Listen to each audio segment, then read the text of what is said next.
Okay, last but not least, we have Muna. We've heard one or two people either thanking or blaming Muna for what they've presented already. And you'll already have met Muna as one of the organisers of the conference. So, and then after Muna, we'll have some questions, some discussion. So I'm sure you'll have lots of things to ask the earlier presenters. Okay, Muna. Thank you, and thanks to everyone else. Amazing presentations. I taught them everything they know, not Francesca, but the others. So this is where we are, and I've spoken on comics before, and I first got into kind of these conferences when I went to Chicago a couple of years ago. I was doing comics about my practice, and then I kind of found Ian Williams' stuff, and realised, oh, other people do comics about their practice, and then I kind of found the graphic medicine world and went to the Chicago conference and had my epiphany. Oh wow, this is a thing, you know, comics and medicine is a thing. So that's kind of how I got into it. But I'm not kind of going to go over the whole history of that too much. I'm going to try and tell you what my current thing is that I'm doing, which is a PhD in comics and medicine. Well, it's in medical humanities. So this was a part of my PhD proposal, which I actually did in my official proposal to Birkbeck. This is what I'm going to do. I included this little sort of picture or comment. My PhD is all about what has medicine done to me, and I think it does chime with some of the stuff we've heard from the other professionals. So these are just quick pictures. They're part of other comics that I've done, but it was kind of me getting my head together of this is the kind of stuff that I need to explore more. So if I go from kind of bottom left, so this is me. I've just come back from leave. Normally I'm the consultant on the ward, so I'm very together. You know, I would never burst into tears or anything on the ward normally. But I've just come back from leave, and I think I guess my guard was down or whatever. I walked onto the ward, and this lady was very distressed. Her relative was with her. She was dying. She was in a lot of pain. And I kind of, sorted them out, spoke to the relative, went into the room, the drugs room with the nurse to kind of get some morphine and stuff, and just burst into tears in the room. And the ward sister who was in there with me was like, "What's happened to you?" And I said, "Sorry, I've been on leave, like, as I'm drying my tears. It's fine, I'll be fine, I've been on leave, I'll be all right." So that was kind of interesting to me. What's that about? And then kind of memories from medical school. So a third year lecture, as we were all third years, from a surgeon who was very proper surgeon. We were all very scared of him, who was supposed to be telling us about colorectal cancer or something, and he just spent his whole hour lecture talking about the loss of innocence and how this was what was happening to us. And it just, of all the lectures in med school, I was like, wow, this is really interesting. This is, he's talking about something, cool, and I remember it. So that's kind of interesting. That's my room in med school halls, and I've always been a bit of a resistor. I don't like to join clubs, I don't like to affiliate, I like to be kind of separate, slightly outside. So in med school halls I didn't really go to kind of the bar and the social events much. I kind of played my loud music in my room as my form of resistance, and I had nothing on everyone else put posters and stuff on their board of like their family and pictures and stuff. I had nothing apart from one article from The Independent about how medical school brainwashes medical students. That was like the only thing from my so because I was like, yeah, this is a terrible place. And then this is from a comic about practice really, and I'll talk about this a bit more, but this is the journey into the underworld. I tried everything: fluids, antibiotics, steroids, ITU. She's still dying as your bleep's going off. So just that feeling, those emotions that come with practice. Another comic about zombies. About how practice kind of turns you into a zombie a bit sometimes. My F2 has just told me that one of the patients has died that we were about to see, and I say, oh great, that's one less to see. And just thinking about the kind of zombie within, what happens to you when you're in the system. And then this is my anger. Yeah, so I find it very difficult. The BMJ, although they don't do it so much at the moment, but every so often in medical journals there's articles which kind of say, patients matter too. They're like, let's show the patient side, and I just find them so awful. I mean, I think they're getting better, but I just always think, of course the patients matter. That's why we're here. What do you you haven't thought about that. But I mean, I kind of get why they do it, but those always really annoy me. Those things. So I had to do a bit of writing as well for the proposal, because I thought if I do the whole thing as a comic, they might not let me in. So these were kind of my PhD questions for my proposal, and I'm almost a year in now. So I started in October. So the PhD questions at the moment are, what has medicine done to me? What does medicine do to its practitioners? Is it possible to resist assimilation to medical culture? So kind of from that, I guess, anthropology type feeling or post-colonial feeling of resistance to becoming, getting too far into it, if you like, getting too dehumanised by it. And how can comics help with that? I called it medical humanities just to kind of get in the door, but really it's about comics. So here's a comic which was up at the exhibition. It's called Recovery Restitution, Not Yet. Old Person Whisperer, that's me, that's my superhero alter ego. Old Person Whisperer is a wounded storyteller too. And it's after I read Arthur Frank, which, there was this big narrative medicine conference last weekend, wasn't there, who writes about wounded storytellers and writes about illness narratives and how one possible ending for your illness narrative is recovery or restitution. And I suppose I'm kind of transposing that onto practitioner narrative. So as a medical registrar, I often felt hounded. I need to refer this patient. ITU want you to call. Come to resus now. Beep, beep, bing, bing. I had to armour up to keep it together. Your constant demand and obvious suffering cannot harm me now. This is my best picture I've ever done as other armour. It took me a long time. Sometimes I felt resigned, detached, like a zombie. Okay, whatever, send them in, I say. In the background, eat, sleep, deal with sick people, eat, sick, deal with sick people. 287 million tonnes on my back, that's the weight of the world's population. Even emergency calls become a welcome relief. So this is kind of what Adam was talking about a bit, I guess. So when you're on call, your bleep goes and it's a cardiac arrest, and you get to run. So you go, let's run, and then you get and it's almost like running away from all the people waiting, because it's like this is more important than everyone else waiting, so I get to run. Follow the algorithm. Then they either die or go to ITU. Easy. So there's this thing about it being kind of the worst possible thing for that person to have a cardiac arrest. But for you, it's kind of follow the algorithm. Great, an easy thing that I don't have to think too much about. One of the positive effects was a feeling of euphoria. So this is me after a night shift. Tweet, tweet, says the bird. I'm not at work. People are up and walking. They look healthy. It's so great to be alive. He says, normal people at bus stop. Though the joy could be short-lived, I'm on call again this weekend. True, it didn't kill me, but I'm not sure it made me stronger. Dear Nietzsche, you were wrong about that. Old Person Whisperer, copy to Kelly Clarkson, Kanye West. On-call consultant last Sunday afternoon, so this is me, actually this is me next weekend. Okay, yes, send them in, I say. People asking me, could you sign this DNAR form? Mrs. Jones's family aren't happy. The registrar now is, my patient's unwell too, and I'm saying, where did I put that armour? So I think that's kind of my personal reflections, I guess, which is obviously going to go into the PhD because it is all about me, and I think research in the end is always all about the person doing the research. So that's kind of part of what's going to go in is my stories and my feelings, I suppose. And I think that illustrates a bit how I use comics as my research method. And I have talked about this before at Ladies Do Comics, and the bit in Chicago, I guess my presentation was about that, but my ideas weren't quite as developed then. And I'm not going to go into this too much, but I've written an article about comics as our research, graphic narratives as a new way of seeing clinical practice. And the article is published in the Journal of Medical Humanities.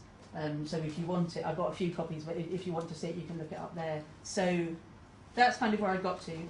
Then, for this conference, this is my kind of new research, hot off the press. So I've shown you kind of my story a bit, but I felt like I really didn't want to disappear too much up my own, whatever, just reflecting, thinking so much about me. So I thought I'll interview somebody else so that I get their view, someone else's story in there. So this was kind of a new thing for me, comicking somebody else's life. And I think, there's other panels going on about responsibilities and collaboration and how do you do that, how do you make it right for them as well. And she's I've shown the person who I interviewed, I've shown her the comic and she really likes it, so that was really good. So this is, I'm not going to show you all of it because it's quite long, but I'll show you a bit of it. So it's called They'll Say She Must Be From Another Specialty, and that line comes from a poem by Darker, that's They'll Say She Must Be From Another Country, which is a poem I really like. So it kind of explains itself, so I'll just read it. In my next amazing feat, I will attempt to weave together strands of research, poetry, post-colonial theory, interview with Alice, resistance to medical regard, and then coming out of my loom is a rich tapestry of research output. Or put another way, I'm exploring the regard of hospital doctors and how practitioners adopt this or don't through the lens of post-colonialism. And that's me with a camera lens saying, looking at a surgeon, because I'm a physician, so I'm very good at surgeons, saying, look at them, they're not like us, which is kind of a post-colonial thing about othering, you make them and us. He's got a knife, in the kind of anthropologist, ethnographer goes, sees African tribe type tradition, the scary natives kind of thing. And then there's the surgeon saying, see how this mask and gown empowers me. And that's kind of a reference to a lot of the post-colonial literature is about burqas, and people covering themselves and what that means. And so that's the kind of parallel there with the surgical covering, and that it's actually a symbol of power probably for surgeons. So I interviewed Alice, a liaison psychiatrist, and it was a free association narrative interview, which just means I kind of asked her one question and then just let her talk, rather than kind of firing questions at her. And said, oh, that's interesting at certain points. And I recorded it all. I read some books. The library closes in 10 minutes. Shh, that's me reading. And yes, as I said, I'm kind of deep in post-colonialism at the moment because it kind of seemed to fit with the interview. So Saeed, Baba, Fanon, Spivak, who I don't, probably other people haven't read, or maybe you have. I really hope you haven't, because you might ask me questions about it. So that's kind of where I am with theory at the moment. And then I put the practice, which is the interview, and the theory, which is those books, kind of together, and say, let's read a comic. And so I was kind of struggling to put them together until I rediscovered a poem which seemed to kind of knit them together, and it's this poem by Darker. So this is what the pages look like. This is kind of supposed to be two facing pages, so that's all that I just showed you is kind of one page, and then these are the facing pages. And so the pages have a verse of the poem, a kind of title bit, direct quotes from the interview, and then a story that sometimes that she told me, but probably not quite literally, kind of an amalgamation of stories or things that she said that triggered off stories in my head. So, as I said, I'm not going to show you all of them, but I'll just read you the first verse of the poem just so you get an idea of what it's like. When I can't comprehend why they're burning books or slashing paintings, when they can't bear to look at God's own nakedness, when they ban the film and got the seats to stop the play, and I ask why, they just smile and say, she must be from another country. So it kind of goes like that, and this refrain, she must be from another country, kind of goes through the whole poem. Like I say, I'll just show you a bit. So verse 1 is kind of about outsiders asking questions. Verse 2 is about language. Verse 3 is this one that I'm going to show you, align yourself with the stigmatized. So that's the poem there. I won't read it out again, but I'll talk a bit about Spivak maybe. So she wrote this famous essay called Can the Subaltern Speak? Subaltern is like the lost voices, kind of what the students were talking about, those people who don't have a voice, and she's kind of asking that question of, can these people without a voice speak?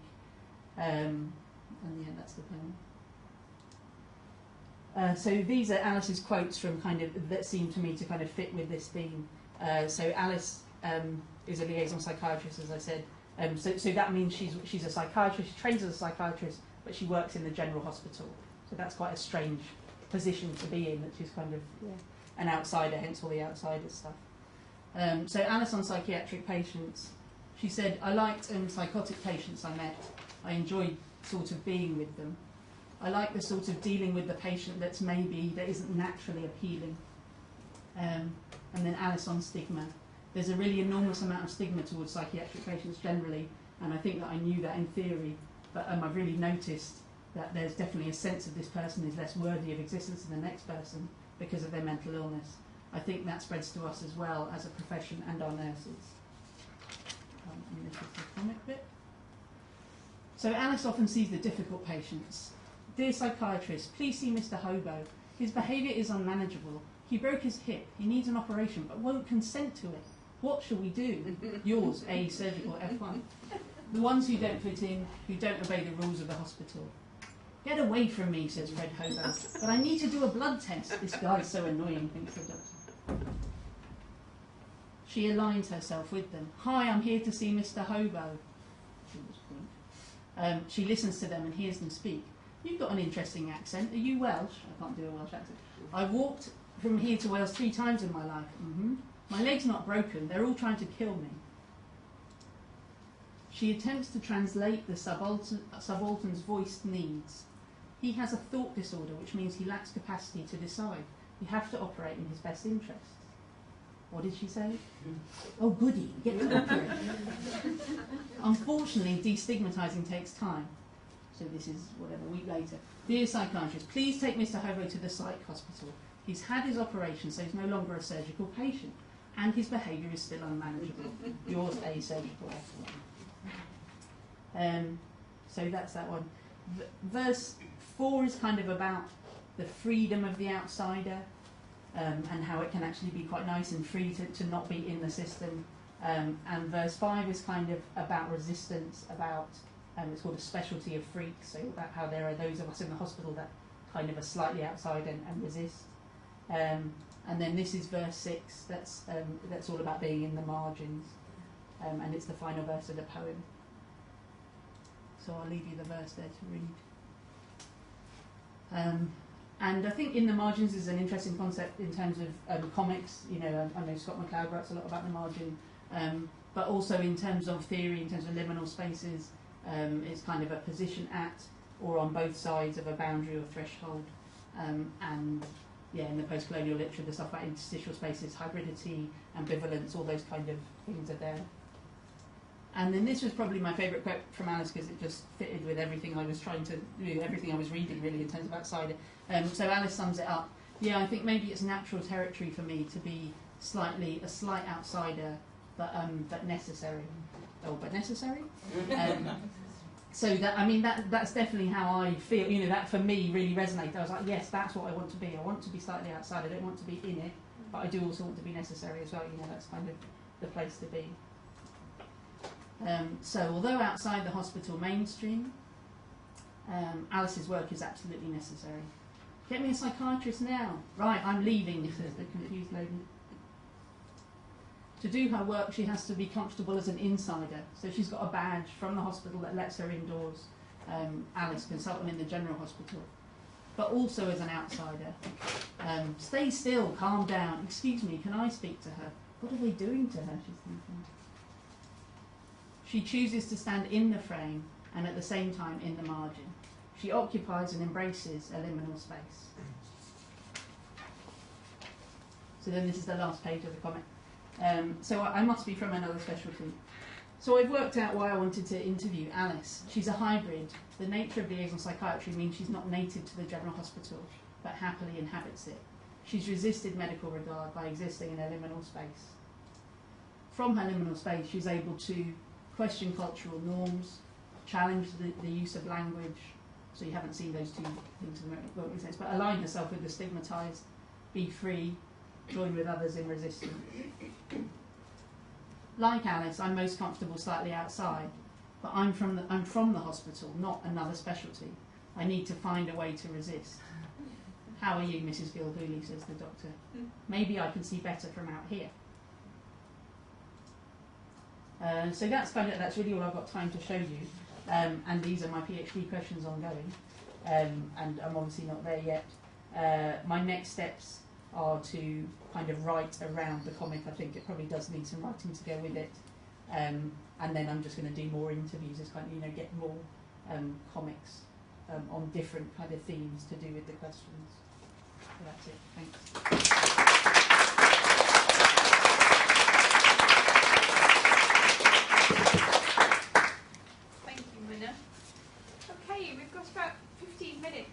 Questions or discussion. I'd really like somebody to start by asking Mira a question about post-colonial theory. No, don't. Yeah. Ian. You tell us about it. It's an observation that you might like to reflect on. It was really, that was a great panel. I really enjoyed it, all the presentations. And it was really great the way it was structured, because it was good to hear the students and then Adam, then Francesca, and then Muna. Speaking, and the different kind of language used throughout the presentations. And I'll just Francesca kind of speaks a slightly different language because her background is different, but concentrating on the kind of doctors and student doctors, I've kind of like, I recognise all your kind of experiences and stuff like that. But it was great to hear the students talking and then Adam talking, and you know, very much sort of reflecting, which is really great and really important, and I think it's great that we're getting students to reflect, but still kind of embedded within the system, and sort of like Adam, it's great that you're flagging up these issues, but hearing you speak, you sort of you speak like a junior doctor, and that's not, you know, that's how junior, you know, you're still trying to question the system, but sort of still very much embedded with it. And then I see Muna as kind of breaking free, sort of finally from this kind of like the medical discourse. So anyway, I just wondered what you thought of that. Yes. I'm a doctor who retired last week.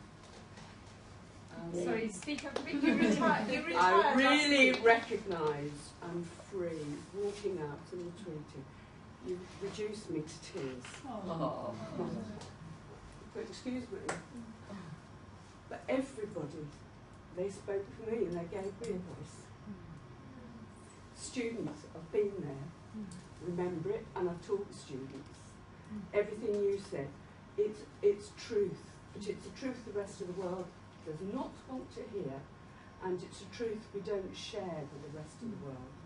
We talk about it amongst ourselves, we have black humour, we understand it, we try and look out for each other, not always, but we should do if we care about our colleagues and our patients. But it's a secret. And the world doesn't want to know. They don't want to know that we do become zombies, that we do become dead wood, that we do become hard, and then we have to go through that. My way through it was to become a GP. And I think through general practice, I could regain, I hope, some of my humanity. And I recognise the outside. I'm in Brighton because I was quirky, I'm a weirdo, I'm a lefty, I'm all the things you shouldn't be in medicine.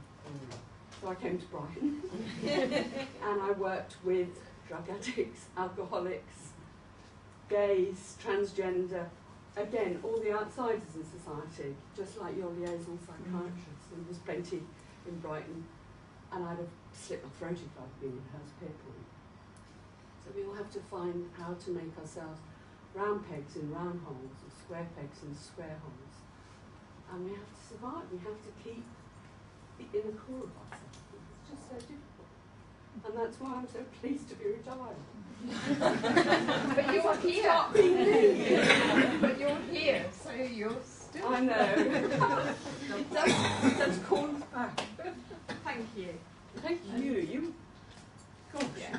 you know. No, Well, I- be all right with you guys. There's a lot of emotion around, and I think that means successful presentations. Well done. Be proud. Several hands up. Let's have you next. I've got a question which is kind of, I'll try to explain it. It sort of came up for me from Francesca, you kind of mentioned stuff and stuff that Adam and Muna said as well. But it's kind of a question for anyone in the room that's like a healthcare professional they think might be like all of you apart from me. Yeah, like Adam, when you were speaking, you really remind me of my brother who's just done his F2 year, and it was funny when Ian just said you sound like a junior doctor, and I thought, oh, maybe that's what they do, they just all sound like but yeah, I thought it was interesting, like when you were talking about like when you had a patient that tried to commit suicide and like battling with kind of whether they were less important as a patient or something because you feel a bit like they've done this to themselves. And like my immediate reaction was kind of, well, if someone's mental health is so low, is so bad that they can try to commit suicide, they're actually really, really ill. So in that sense, in real need of healthcare. But then I was thinking about, like I used to work in a cancer centre, just in like administration, and I kind of had like a similar internal thing that would happen when you'd have patients coming in with really severe like lung or throat cancer that was absolutely because they'd been a heavy smoker their whole life. and like part of you is kind of going, you can't help but have the thought process like that this patient feels slightly different to, say, a woman with breast cancer who you can't kind of see a thing that they've done that's made it happen. And then that reminded me of when me and my family went to visit my cousin's father-in-law in hospital. He just had a heart attack. We came out of the hospital and my brother was just like, he was, you know, kind of F2 at the time. Yeah, he looked like a heart attack.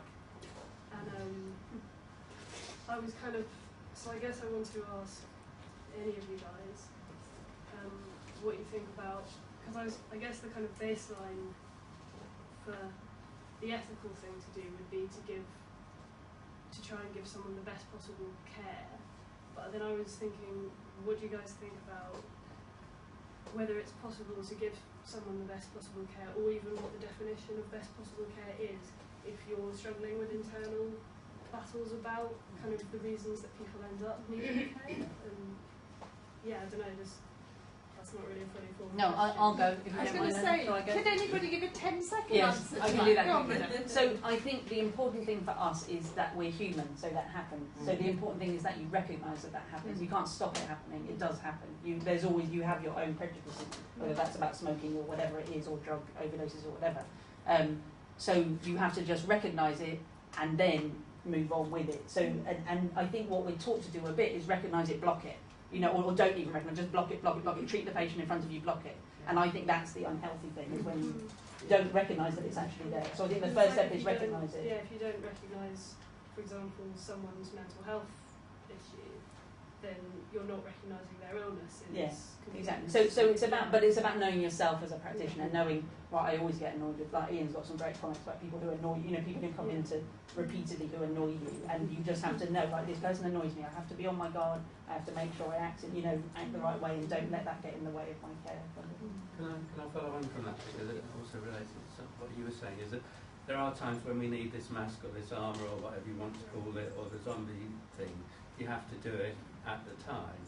But the kind of challenge for me is, at what point do I take the mask off, and where's the safe place to unmask myself, and do I have to burden my wife, or is there some other? And I'm interested in how we deal with that unmasking, and where is the place where we can cry and people aren't shocked.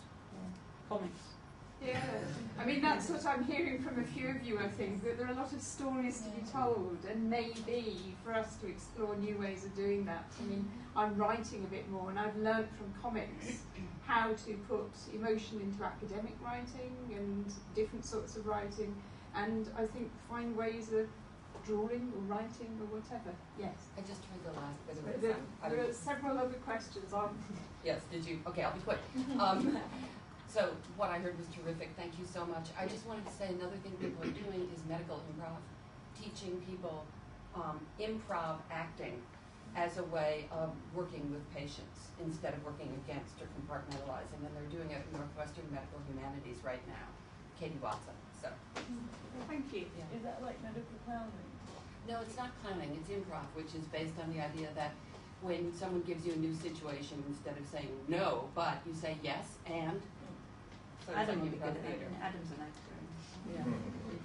Comedian. Yeah. Okay, another question. It's quite a specific question. I'm not talking as a healthcare professional, but there was a couple of pictures in Francesca's presentation. I just wondered if they will come useful as a tool when you're actually dealing with patients eventually. So there was like the diagram of the leg lift and the button hook. I'm just wondering if you'll be able to use those, like to show the patient those pictures. Because it just looked like quite a nice way to explain how to use it. I don't know if you can just do that, or they need to be checked by the MHRA or I just wondered if they can be used. I think that would be my aim. I mean, at least as for practitioner use. And then if there's, it's better than nothing, really. So that would be appropriate. Yeah, there is a process for patient leaflets, which is slightly drawn out, but yeah. So if you wanted to make an official patient leaflet, there would be a process. But yeah, no, I think that's great, and nothing to stop you giving them to people. I'm coming to work from Brighton this autumn. I'm so impressed with what's going on. It's just fantastic. I love the student presentations. And I think you were talking about, particularly the one where you're talking about going into the script, you're talking about authenticity, aren't you? And I think patients can tell a mile off if you're talking through a script, you know. And I think it really is important to sort of find an authentic you and find a way of dealing with patients. But the other thing that struck me is, and it strikes me in Manchester, is how people hate portfolio.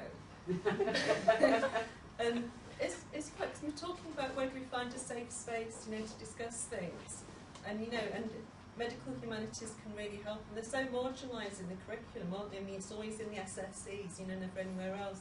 And it seems to me that portfolios is a possible place where we could take this. You know, perhaps we should be trying to colonise portfolio and make it somewhere where people really, you know, can, you know, go through those emotions and get something out of it. I guess it's kind of what the students were saying though about it being marked, because that's always the thing, isn't it? That your portfolio is summative and you have to get a grade on it. So, and what was nice about the SSC was they kind of just had to make a comic to pass, basically. They, you know, it wasn't like your comic has to be really good; it just has to be something. There's a pull, isn't there, between formative assessment or you know, sort of development and learning and summative assessment, and it's quite an uncomfortable pull sometimes. Can't help it. It was a problem with our marking system that we had to have like we had to produce a written thing as well as a comic, just to actually put it through the system. Okay. Yeah. This is probably a very poorly formed question or idea, but it really struck me the ideas that Mooney was talking about post-coloniality, but also about this idea of othering as well, which is just such a rich scene for some of these ideas. And when you were talking about margins, I think one of the difficulties here is, I don't know if you've come across Mary Douglas. She's a social anthropologist, and she talks about some of these ideas, and particularly margins, and about how difficult cultural ideas are at the margins, at any kind of margin.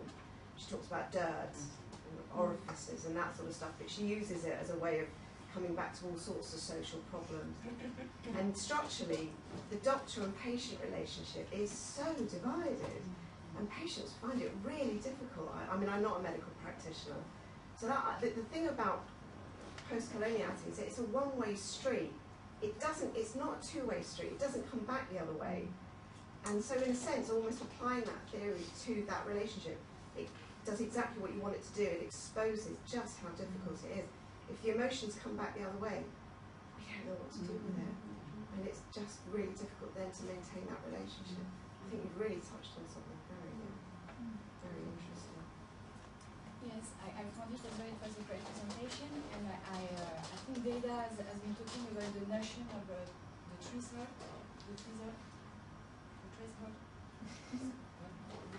Threshold. The threshold. Sorry. I lost just a minute. Yeah. And beside of it, I found it very striking the fact your critical view on the plastic surgeon, you know, the knife.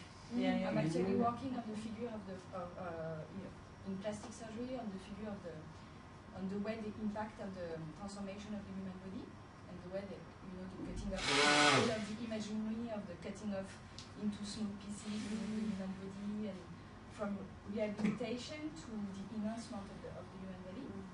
And so there is this notion of Lamarck, a French philosopher, like working in evolutionary discourses, that said it's possible from an epigenetic view to adapt and adjust the human body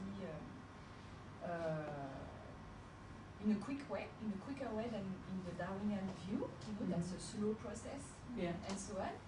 And then, relying on this philosophy, there is all of the move of transhumanist people, for instance, that say, okay, it's then possible to incorporate into the human bodies, put some chips in it, for instance, and then to be able to, from one generation to another one, to adapt in an easy way as well, and so on.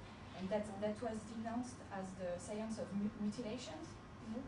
And there is a whole thing on the science of mutilations regarding the Lamarckian view on the human body. That's totally what is adopted, what is fostered by the plastic surgery in a way, you know, in some cases. most of the cases, I don't. No, it's true. I do feel for the surgeons as well, but I think you do have to be a bit of a psychopath. Like, you have to put a psychopath hat on, because you're cutting into somebody. You know, there's a chest. I'm just going to stab it now. Yeah. You know, that's That's you know. really And I'm really interested in what happens. I guess because I'm all about practitioners. So what happens to you when you have to do that every day? No, You know? amputation, Yeah, yeah. to adapt a prosthesis, or that's fits crazy. Yeah. I remember a Horizon programme that featured this surgeon, and it was all about how great this surgeon was, and he reported that he had an erotic thrill on cutting into the skin. Like, Yeah. yeah. Well, but then you would. Oh, sorry. But then you would say we are really human, and all kinds of things could happen. So Absolutely. it is possible that that might be part of So it. you You just will have to very well understand know that. that Yeah, before yeah. it cuts. Okay, I think we've earned a cup of coffee. Yes. And I think the presenters in particular have. We maybe ought to let them go first. Can I thank you all, but can I thank them in particular? Because, as I said earlier, they've made us laugh and they've made us cry. And I think that is incredibly successful, actually. That's fantastic. And can I encourage you to do what you want to do, what you need to do with the stories that they have suggested, that have come up for you, because that's obviously the case for a lot of you. So if you're aware of some of the emotions in your practice, maybe you can go off, draw some comics, write, do something with them. So thank you, all of you. Thank you very much for giving up a bit of your Saturday morning to move us and make us laugh and make us think. Thank you.